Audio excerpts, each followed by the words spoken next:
Ce week-end, on a fait un tour au centre Porsche à Clermont-Ferrand. On a ainsi vu un tout nouveau modèle, la Taycan. Allez, c'est parti, action! Porsche a révélé il y a quelque temps la Taycan, une berline 100% électrique qui vient chasser sur les terres de Tesla. Elle mesure 4,95 m.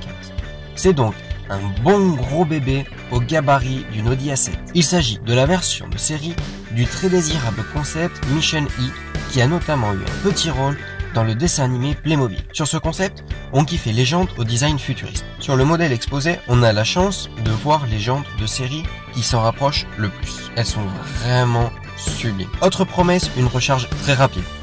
Ici aussi, c'est tenu pour la Taycan qui peut recharger à une puissance de 270 kW. Elle récupère alors 80% d'autonomie en 20 minutes. Malheureusement, les bornes délivrant cette puissance sont encore très rares. La batterie de cette Porsche existe alors en deux versions. Une petite de 78,2 kWh, uniquement sur l'entrée de gamme qui est la Taycan 4S, et une grande de 93,4 kWh. D'après les sites d'homologation WLTP et selon les versions, l'autonomie oscille entre 330 et 450 km pour la Taycan en version turbo.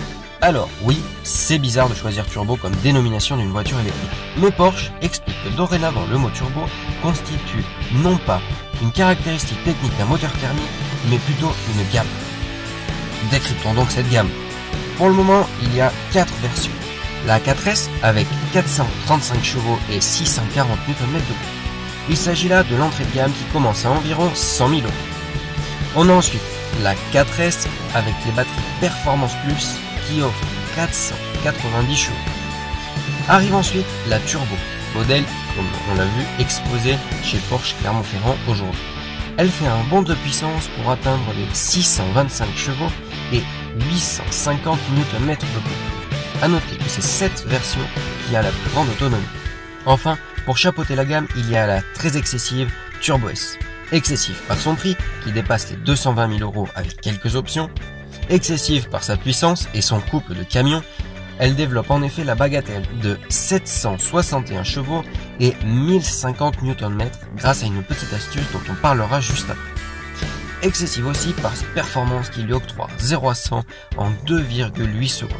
Un truc de malade mental. Cette performance est notamment due à un petit gadget proposé par la Taycan qui est l'Overboost. Utilisable que quelques secondes, il agit comme une bouteille de noces dans Fast and Furious. La version Turbo S par exemple atteint alors ses 761 chevaux car en réalité en mode basique, elle développe la même puissance de base que la version Turbo, c'est-à-dire 625 chevaux. La Taycan reste toutefois incroyable. Rappelez-vous, elle fait presque 5 mètres de long pour 2,7 tonnes et arrive quand même à avoir une performance de super car. Pas étonnant que Porsche ait reçu que 30 000 précommandes.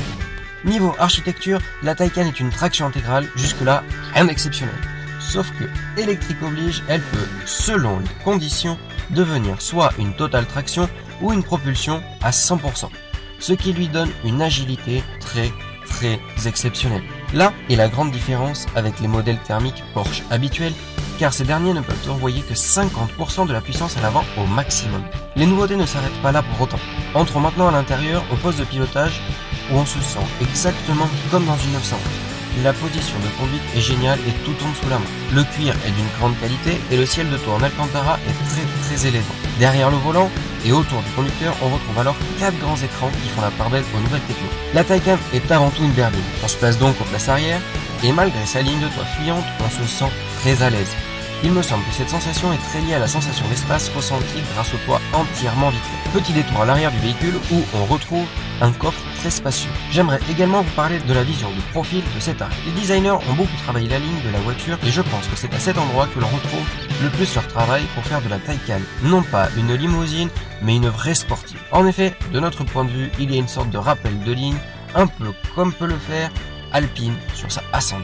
Vu de face, l'arrière rappelle les dernières 992. En global, je trouve que la voiture paraît bien plus petite qu'elle ne l'est en réalité, ce qui est un bon point compte tenu de la taille du bébé. En conclusion, cette auto est un chef-d'œuvre de design et qui respire la passion. Les puristes n'ont, à mon sens, pas à crier au scandale, car elle s'intègre parfaitement à la gamme globale Porsche. Enfin, si de cette voiture il fallait garder un détail, au-delà des sensations à bord, je garderai les phares avant, que ce soit par la signature lumineuse ou par leur design global.